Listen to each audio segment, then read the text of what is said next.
Welcome to another episode of Everybody's Got Something. I'm your host, Seth Hoffman. Today our guests are executive producer of the Children's Hour, Katie Stone, and world traveler Latin band instructor, Stephen Smith. Let's have a good time. A joy to be here. Katie, such an honor to be sitting with you, to know you, to talk with you. I look forward to hearing your story today. Oh, good. So, well, Seth, thank you for having me. Thank you. Appreciate it. First off, many people who know of the Children's Hour, know you, probably are wondering, how does one get to be doing what you're doing, and for so many years? Could you tell us a little bit of the story? The dream job of the world? Yeah. I am so lucky. The Children's Hour, I guess I should start with radio. I started in radio when I was just 14.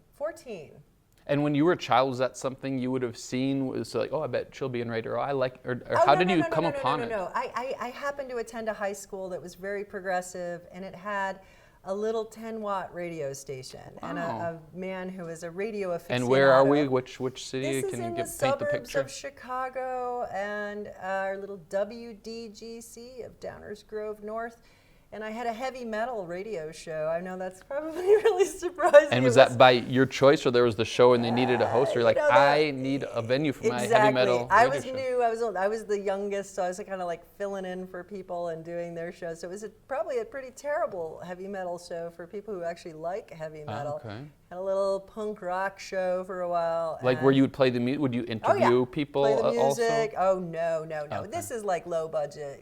You're in class. But Got when you're in radio in that era, which I don't want to date myself too much, but I can, we were reel to reel. It's like you're literally cutting tape. That was actually a thing. Yeah. You cut and you paste with Scotch tape. Literally Scotch tape. So if you hear something you want to edit out, boy, you better. And you did that. You were doing that. You better edit it perfectly. Yeah. Okay. Yeah, I learned all that editing and I loved it. And then, in college, I went to University of Illinois in Champaign-Urbana. They have a very established radio station there, NPR affiliate. And I tried so hard to edge my way into being on the air, but it was really quite difficult to get into there. It was pretty, a lot of folks. Was it like they took the just people they knew, had been or hosts politics? for 15, 30, 50 years or whatever, and they were not gonna it was a difficult place to get a leg in. So I did the things that volunteers do at public radio stations, which is answering the phones on the pledge drive. Remember those days? Ring, hello, thank you for calling the pledge line. All that. Yes. And then moved to Albuquerque when I was in college. I ended up here actually on a road trip. Is that right? Never went back. The number of people who came to Albuquerque that way. I was on a road trip. My poor roommates. Where was the intended destination? The road trip was Albuquerque. Okay. And but I thought I would go back to school and learn about the University of New Mexico, and kind of fell in love with the University of New Mexico. Certainly fell in love with New Mexico. Okay, and this was 1990. Okay. And so I transferred over to the University of New Mexico, got my residency. It was a lot cheaper to go to school here. Yeah. Now it's free. Even better. It's the best. I love it. UNM is free. All the New Mexico universities are free. Yeah. So UNM, how Albuquerque is. You fall in love with Albuquerque, it falls in love with you. Yeah. And eventually, I married my husband, lovely man, Andrew Stone. You have had him on this show. He is a visionary. He is an amazing man. And where did you meet our dear Andrew? Oh my gosh, we have such I used to think it was the cutest little romance story, and now I realize it's kind of blasé. We were at a party, and I was too young to be at this party, I thought. I was much younger than most of the guests at this party, who were maybe 20 years older than me. So I was kind of hanging out with the kids at the party. I was there because my roommate was playing the party in the band. Oh, wow. So I was hanging out with these kids, and this dude is like lurking around us the whole time. And I'm thinking, what a weirdo hanging out with all these kids. Turns out 2 of the kids were his kids, so that's why he was lurking with the children. He was actually being a good dad. Yes. And, he seemed old, and I just didn't have anything to do with him. And he kept visiting me. At the time, I worked at the co-op. And I was the dairy queen in the co-op, along with Peggy Brodsky, for those co-op people who remember. Okay. And Peggy and I had the dairy cooler, and I would see him in those days. You'd be in the cooler, stocking the cooler in the Nob Hill store from the inside, and I'd be all dressed up in my winter clothes and I had these huge overalls I'd wear, so I was really like, pretty puffy. I wish we had some photos. I know, he would come in and he would look for me and he would like, "Hi, Katie," into the cooler, and I'd be like, "Oh, that's that weird guy." And so how long before it was like, it was like sort a of year charming? and some odd months, and I won't elaborate too much, but he came into the store and he was glowing, and he was definitely glowing. Yeah. You know how you know when you fall in love with somebody and they're like, there was an aura around him. Wow. And I looked out the milks, and I see him. Looked out the milk. You don't hear that expression. And I'm like, what's his name again? I can't remember his name. Yeah. That's funny. It's like Andrew Stone. It's the easiest name Yeah. ever. And I'm going, I wonder what his name is. So I was trying to figure out how I could get him to tell me his name. So I was thinking I would show him my ID and then say, "Can I see your ID?" That's a good one. He thought I was trying to figure out how old he was. Sure, that's what and I he would was have also thought. he also thought I was trying to show him that I was old enough. I wasn't. I was literally just trying to get his name because I couldn't remember his name. Yes. And something shifted in that moment. Something shifted looking through the milks at the La Montanita Co-op when I saw him. And I was just blown over. I thought, well, I guess I could just, date him for a couple weeks. I would just like go out on a couple dates. Not hook up necessarily, but Yeah. I didn't think it would get serious. We go on our first date. He shows up. He jumps out of his truck, and he's wearing purple pants. I don't know. There was something about the purple pants and the way he walked in those purple pants. And he comes up to my door. I'm peeking out, and we go on our date. And I realized in the date, I realized something about love. Wow. That love comes to you, and you get this opportunity, almost like a shooting star. Like it's coming through really fast. And you can let it go and watch it go away, and then you just have the memory of the afterburn of the shooting star. Or you can grab it and take the risk. And at that dinner, I realized all of falling in love is taking a risk. And it was eye-opening. Anyway. A risk that you're excited about. And it's a risk you take every day, and it's a choice you make every single day. Yes. And at that first date, we're having conversations like, well, I think you're like it. I think this is the last first date of my life. Good date. But he had a girlfriend, which made me feel like a philanderer, right? Like he had a girlfriend. Okay. So it was all very platonic. Okay, This so it was entire just, date was super platonic. Because actually I was like, you have a girlfriend. Don't touch me. You have a girlfriend. So he shows up the next morning at 5:30 in the morning. I broke up with her. I just went to her house and broke up with her. I said, "You broke up with her at 5 in the morning?" Yes. I said, I don't get up at 5:30 in the morning. And be like, oh, well, now you can kiss me. And the rest is history. Wow. Well, 32 years we've been so together. chapter 1, the wonderful meeting, and what was special connection. And it sounds like you knew right away. The Children's Hour came out of Andrew knew a man who was doing the kids show on KUNM before my time. Okay. And the man approached Andrew somewhere around 2001 at the Albuquerque Biopark at one of those zoo concerts. Comes up to Andrew and he said, Andrew, I'm looking for someone to take over the Children's Hour. Are you interested? And Andrew said, oh, no, but I actually know somebody. And were you continued in radio at that time? Or were you kind of... No. I would just, volunteer at the, pledge drives at KUNM. So it's not like you were hosting some other KUNM. show. Oh, gosh, no. Okay. Oh, gosh, no. Okay, so Andrew says, okay, I know someone. I know someone. So I started substituting with this man and sort of having him train me over a period of like a 6-month period. And this is at KUNM in the studio, in the station. And Christopher Sovereign was his name, a really, really generous and nice man. And he taught me how to do this work. And then he sort of stepped away. And at first the first maybe few shows, I kind of carried on in his tradition. A lot of music. And when was this year that you first started? This would be 2001, 2002. Okay. And then I ended up applying. He left, and I applied for the position to sort of take it over from him. And there were other KUNM people who were filling in as he was transitioning out.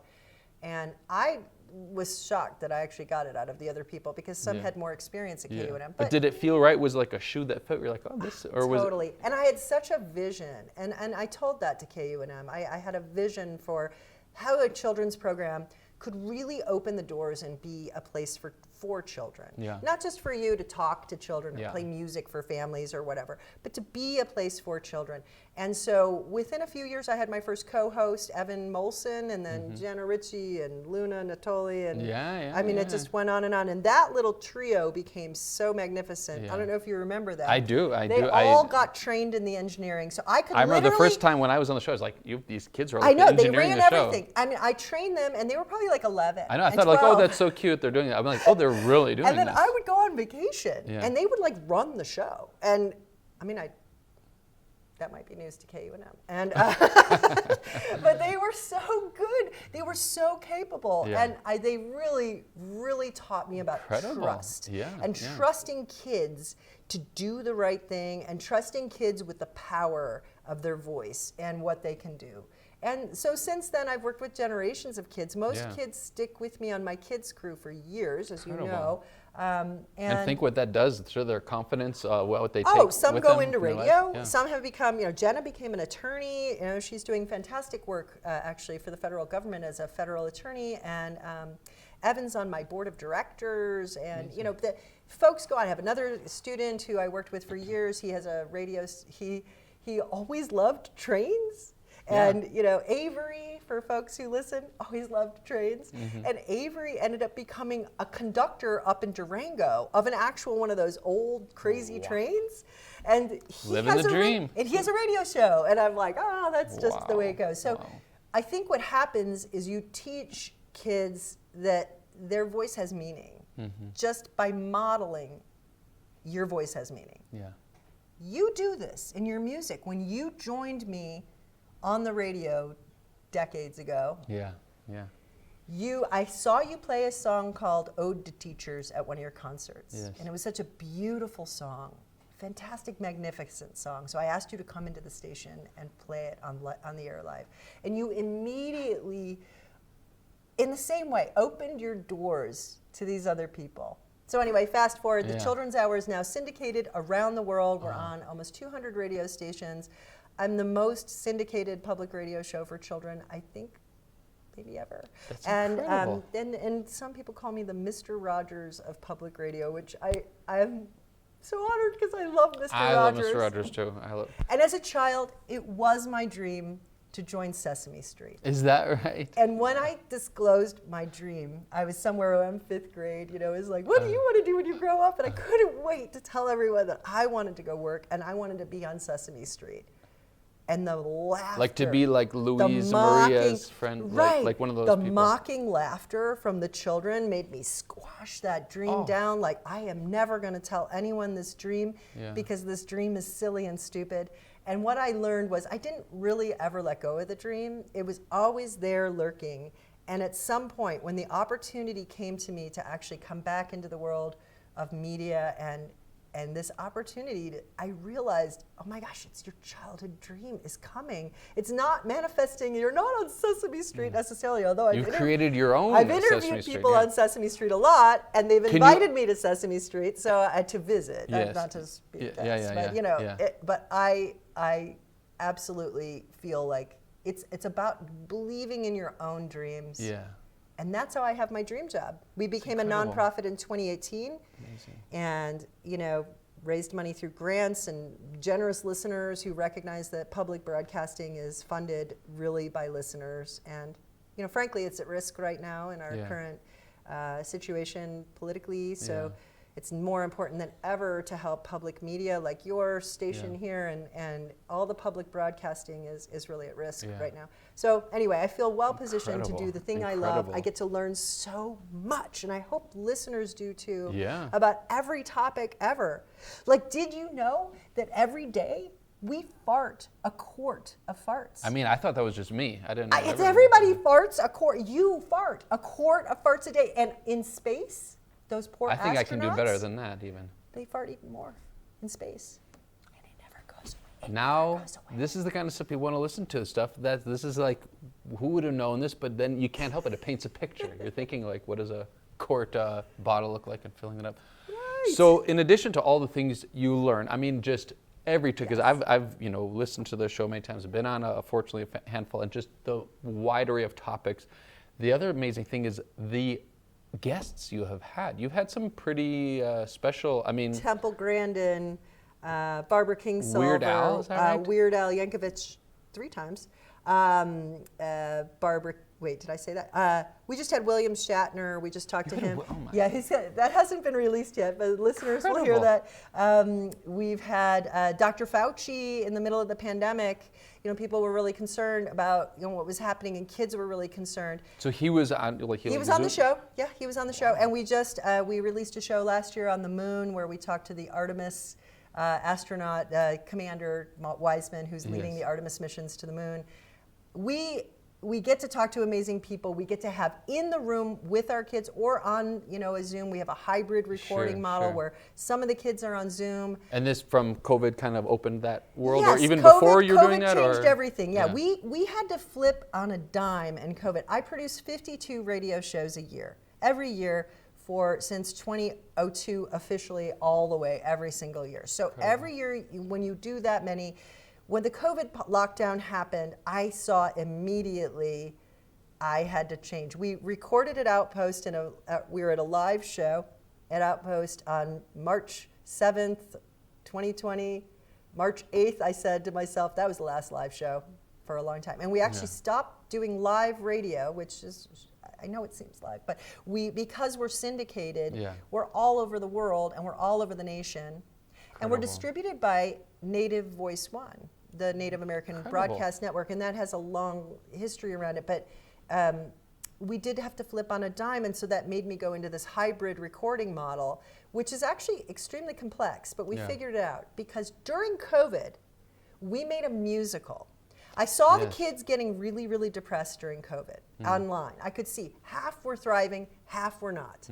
And I had this crazy idea that we should create a musical that sort of talks about the emotional state of kids. And I didn't know anything about musicals or how to create musicals, and I can only barely sing myself. So I ended up working with these unemployed because of COVID, women of color, theater people, composer, librettists, everything, music director, and it's called Icky. And that was an amazing story too. And since then we've done a lot. We produce curriculum for the state of New Mexico on history, called A Brief History of the American Southwest for Kids. It's a wonderful way to learn the Southwestern history that's up to date in 20-minute episodes. There's 6 of them with companion curriculum. It's actually, the Public Education Department approves it. It's being used in 4th grade classrooms around the state. It's another way to teach. You can teach through audio. Kids are all kinds of different learners, you know, as a teacher. Kinesthetic learners and visual learners and talking learners. And then there are kids who are listening learners.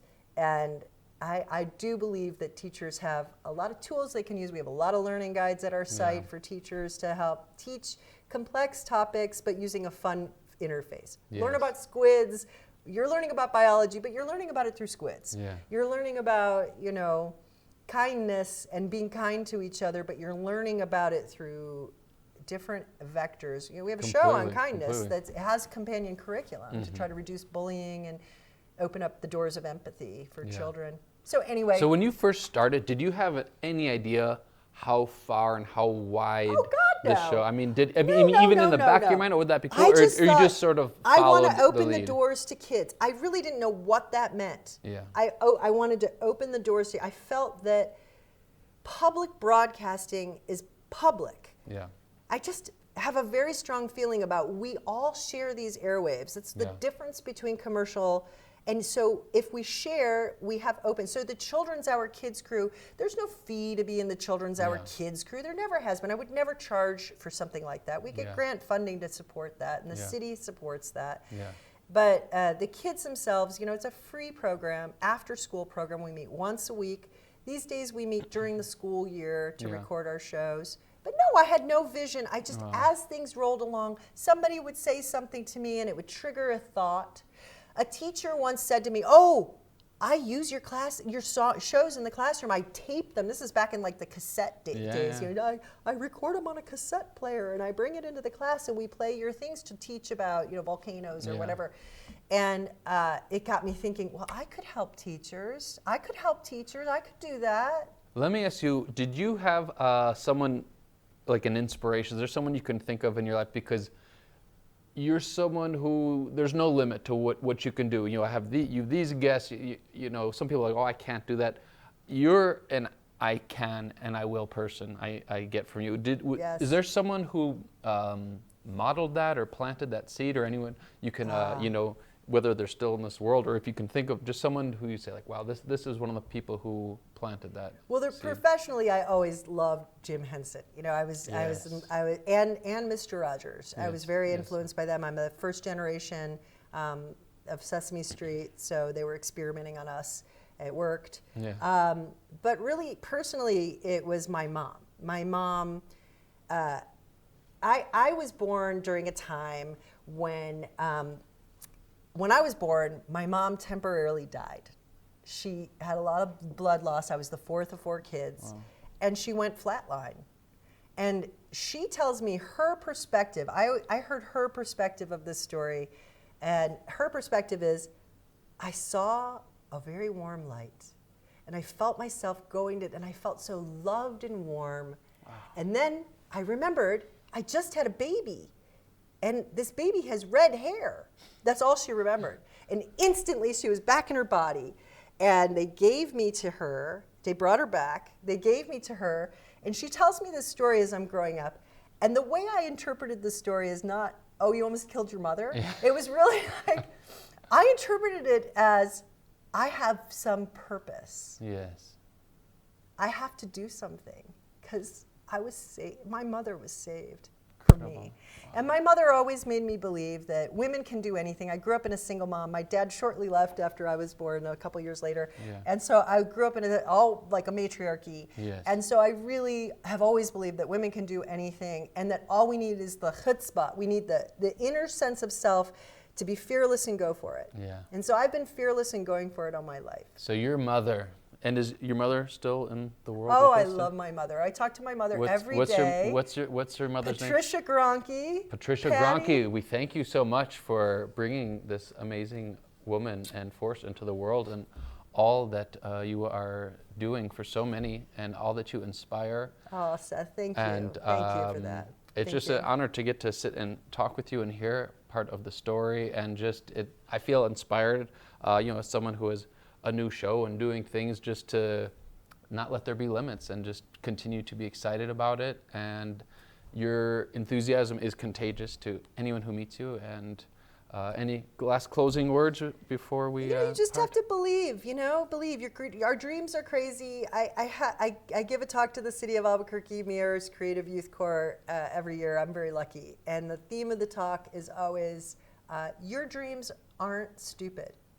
They're really, really important. All right. Well, anyone who is watching or listening to this, your dreams are not stupid. In fact, they are pretty incredible, and we just give you all the best wishes and encouragement and blessings to make them come true. And Katie, thank you for all you do, and bless all of your continued projects and all your contributions. And it's just an honor to know you and to talk with you. Thank you, Seth. Thank you so much for having me. Thanks. All right.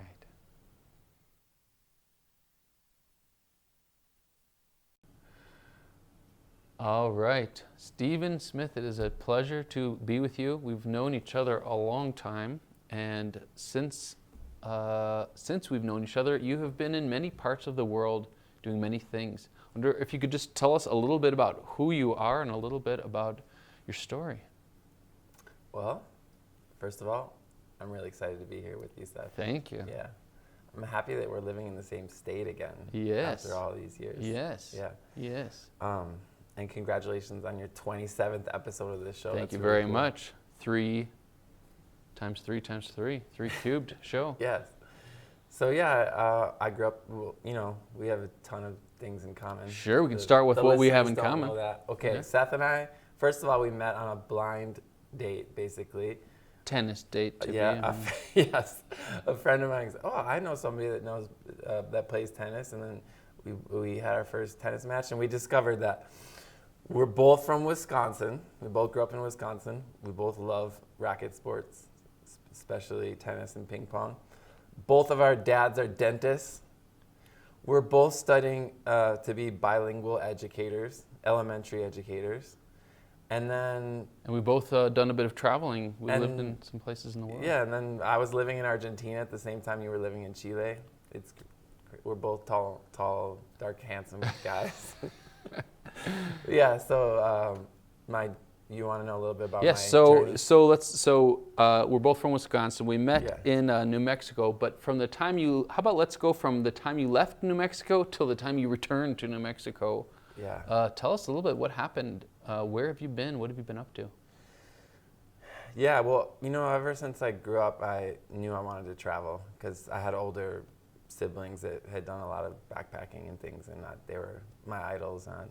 And so when I went into education, I actually, part of the reason I went into education was because I knew that I could, teaching ESL could allow you to teach across the world. So you knew this. So that was part of your plan. That was part of my quite plan. a visionary for a young man, yeah. And after I graduated at UNM, I did teach for 2 years at Longfellow Elementary School, but it was mostly because I was worried that if I started traveling right away and didn't actually get any experience in the classroom, that I would forget everything I learned at UNM in terms of learning to be an elementary school teacher. So, but then I did those 2 years and I was like, okay, it's time to travel. So then, I backpacked around South America for 2 years. I lived in Ecuador for And so part of when that. you say backpack through 2 years, I mean, what were some of the things you did? Because 2 years is quite a while. So what were some of the things? Did you do working? Did you do some teaching there? I did a lot of things. I mean, I was there to learn and meet people, learn culture, perfect my Spanish. Mm-hmm. But I was working teaching English too during that time. I started my love for dance. Okay, because now that's, I would say, probably one of the main things that I'm doing. That you do, and so that's where the seed was planted. That's where it started. Would you say? I had been interested in dance prior. In high school, I got into dance with my friends, and then in college, I studied West African dance at UNM. But the backpacking in Latin America was when I was introduced to Latin dance, which is what I do now. I'm a Latin dance instructor. Okay. And when you first got into it, did you imagine one day that this would be kind of your main role, or was it just, oh, this is a hobby, I like it? I started teaching basically in high school because my first job was at the YMCA, and I helped the head pro teach tennis. Mm-hmm. And so I identified as a teacher, and then while I was at UNM, I was teaching some kids dance, back then. But I don't think I ever really envisioned it being my main role. It was my side hustle for many years until now. It's been 3 years that I've just been doing dance. Okay, so let's go back to South America, where you started getting into dance a little bit. I took some classes in Colombia, and then when I lived in Ecuador, that's when I started really diving into salsa dance there. Okay, and maybe this would be a good opportunity, just as we're talking about, to get an idea of, I think we have a video, just to get kind of an idea of what kind of dancing I do? Yeah. Okay, so maybe let's check that out. Let's check that out. Sabía quién soy yo, le batió un jonrón a su palo y palo. Su pelo jalo, jalo. Ahorita, la angelita le arranqué su jalo. Y le gustó lo malo, échate para un lado, que todo lo tengo asegurado. Yo la llamo y le llegue en piloto automático. Quiere hacer que el artista se vuelva fanático. Conmigo está oficial, ella pinta Picasso y es oficial. Siempre llaman, no le paran, ya conmigo está clara. Me pasé con el flow, ni lo viste. Copia de mí no existe, bajé muy cabrón. Tú subiste, persona que no conquiste. Conmigo amaneciste, lo que yo no lo prendiste. Y con la pasión. Wow. Well, I can certainly see what drew you in and draws many people in. I mean, just the flow of it, and I don't know. It's very exciting. That was bachata. Okay, that's bachata. So that was bachata. And so in South America, do you learn bachata? Or? I started with salsa. So Okay. when I was in South America, I was definitely a deep dive into salsa, LA style and Cuban style salsa. and bachata was around, but it wasn't something I was focused on until maybe the last 6-7 years. Okay, so this was the seed was planted there, and then from South America. Then you said 2 years there, and then where did you go from there? I came back to the States. I was in Austin for a year, and then I realized I needed to keep traveling because So you're back for like a year? A year. Or so? I was a year in Austin, and then I went to South Korea. Okay. And to teach English there. Okay. And was it something about South Korea you were drawn to, or you're just thinking what's another place that could use a teacher like yourself? Up to that point in my life, all of my traveling had been to Spanish-speaking countries because I was doing bilingual education, and it was a goal to always improve my Spanish. So every travel opportunity kind of had that additional purpose, kind of. Additional purpose, yeah. So this was, I'd been in South America for 2 years, and teaching English there, you can make enough money to get by and pay your bills, but definitely not enough to save. Sure. So Korea was an excellent opportunity because the government has an initiative to put a native speaking English teacher in every public school in the country. Wow. And they pay for your airfare, they pay for your rent, and your first 2 years of income is tax-free. So I learned about all that. I was like, oh, wow, that's... And it's a drastically different culture, and I thought it'd be really interesting. So yeah. And so, can you tell just a little bit about life in Korea? what that was like for you? Yeah, I was living on Jeju Island, which is it's an island south of the mainland. It's like a 20-minute plane ride from Seoul. It's really close. But they call it the Hawaii of Korea, which is funny because later I ended up spending 7.5 years in Hawaii. But a volcanic island, it's kind of subtropical climate on the south side. Yeah.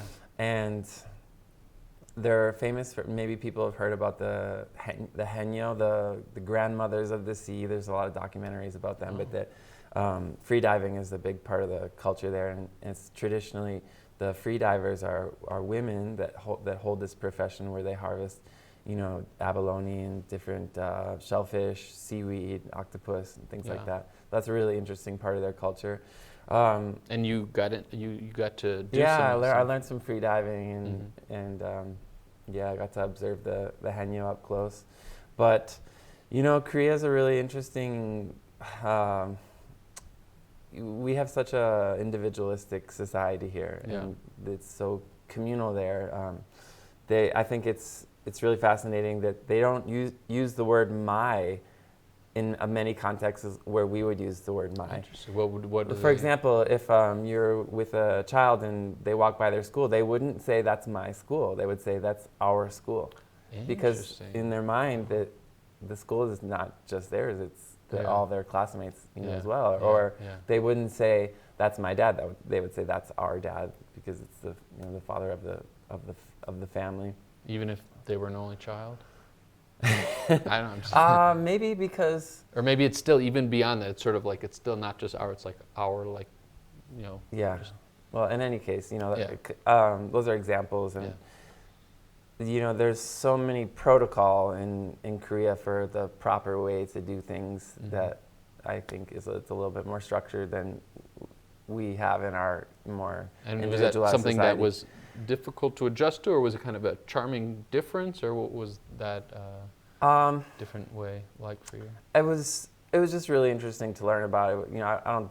I don't think difficult, but it's really interesting that the first question that a lot of people ask you is your age. Yeah. Before they ask you what you do or where you're from, they ask you your age right off the bat, because they need to know your age in order to know how to interact with you. Interesting. And they would, because if someone's younger than you, you can call them by their first name. But if they're older than you, you never use their first name. You basically call them big brother, big sister.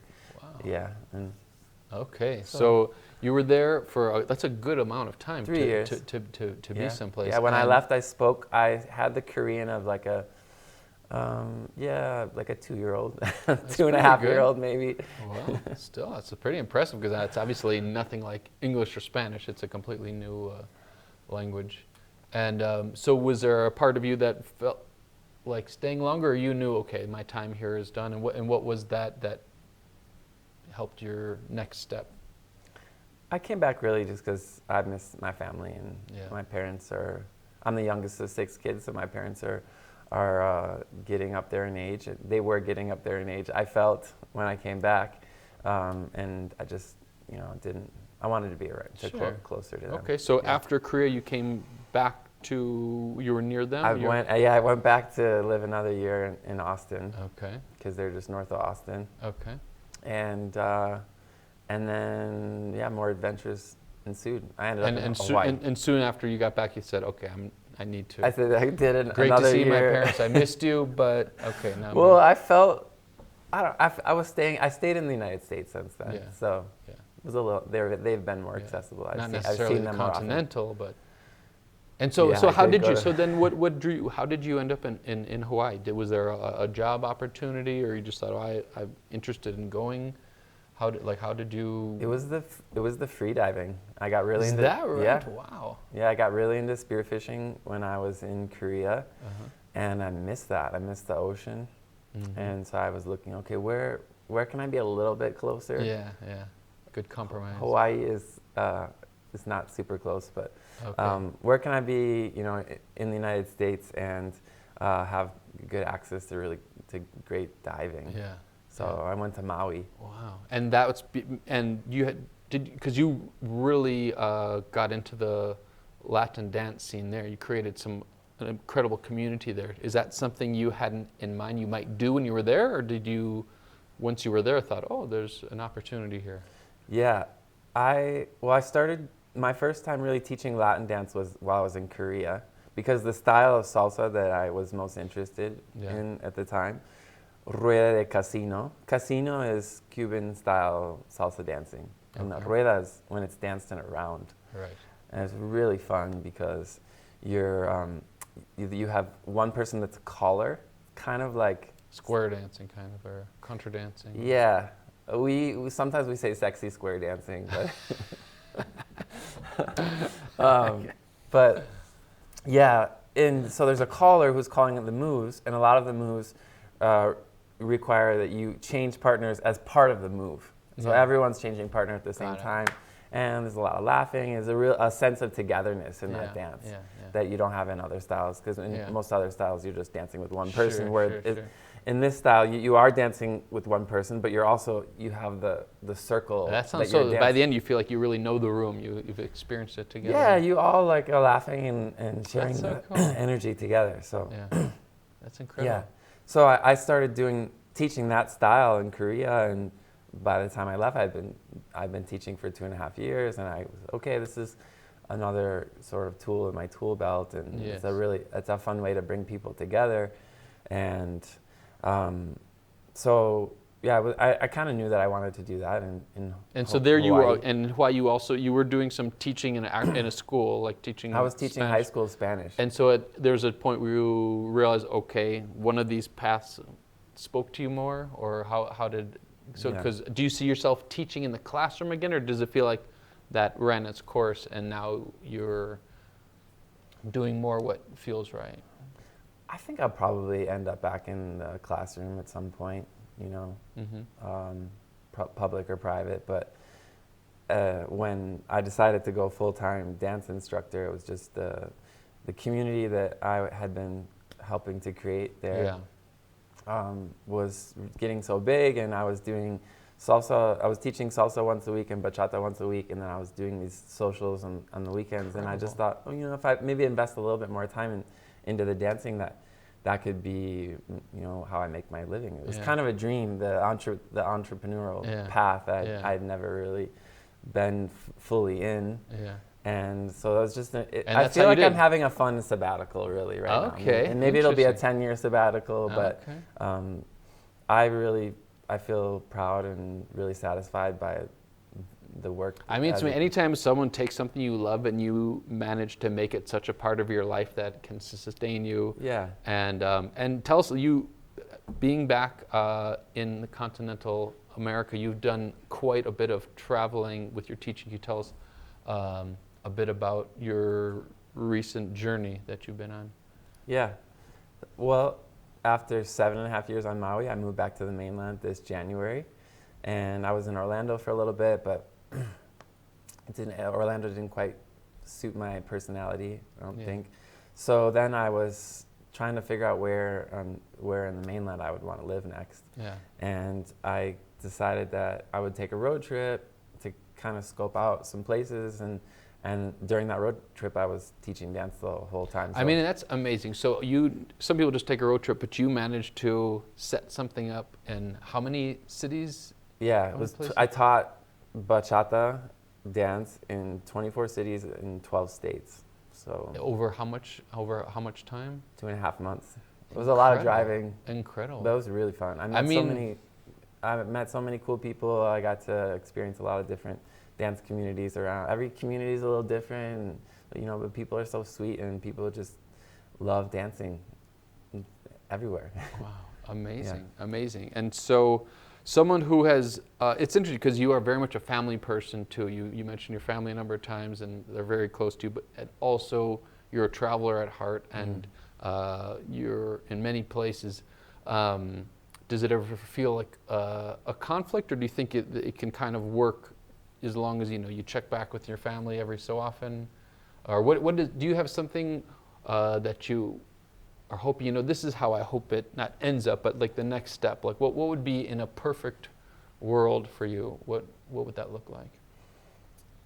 New Mexico is close to where my parents are now. They're in Texas, so I get to. I'm sure I'll see them 3-4 times a year now, and in the summers, even when I was in Hawaii, I would make it back to see family in the summer. So I feel like I'm in a good balance right now, and the teaching dance.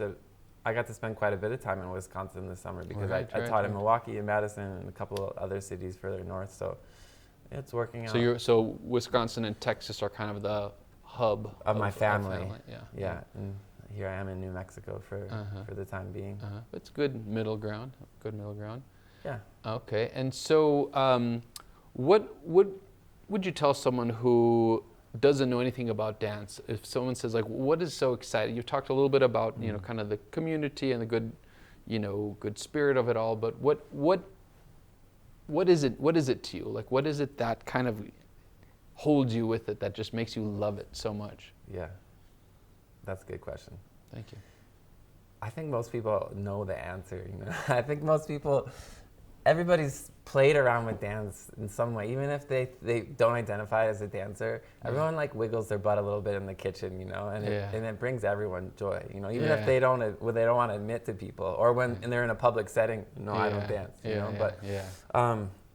Because it is something that's sort of like kind of a vulnerable thing. Some people might be hesitant to do it, and in front of people and all. Yeah, those especially in our society, in the States, and in so many other countries, dancing is just part of life. Yeah.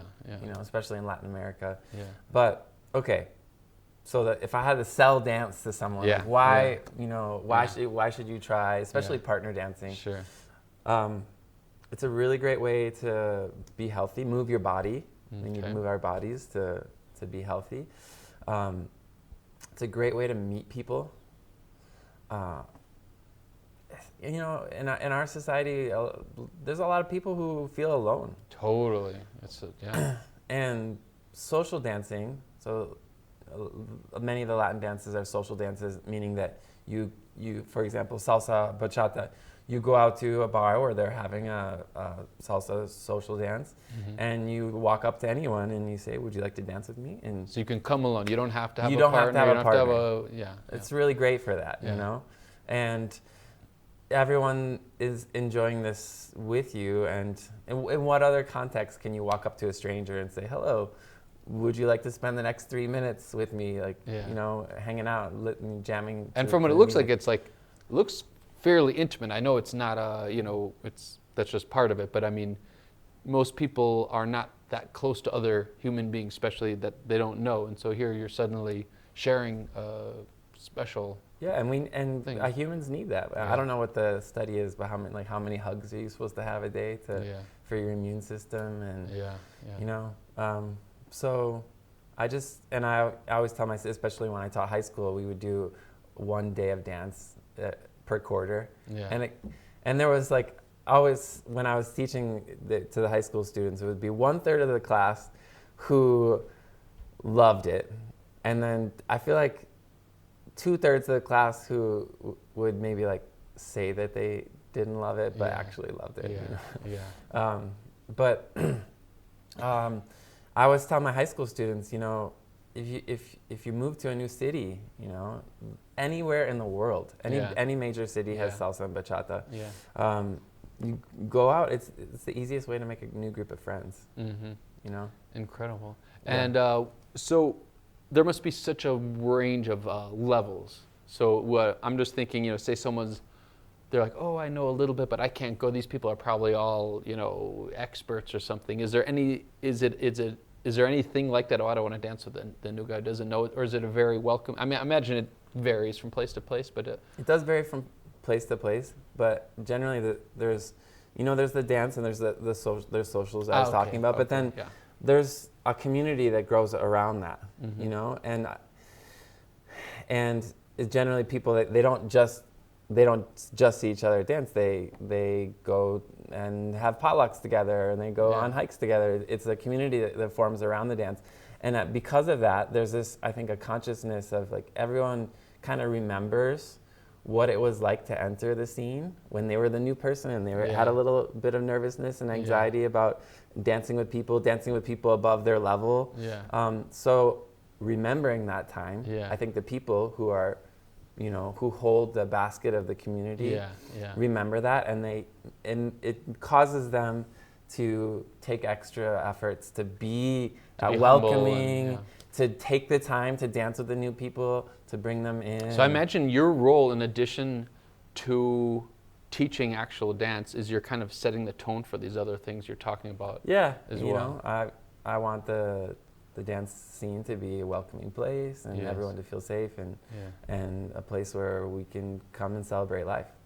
It sounds like a model like for the world. It sounds like a great model for how community can be. It's incredible. We need more ways to interact, and we need sometimes we need ways to interact beyond language. And that's another thing, right? There's the language barrier. It doesn't have to necessarily be there.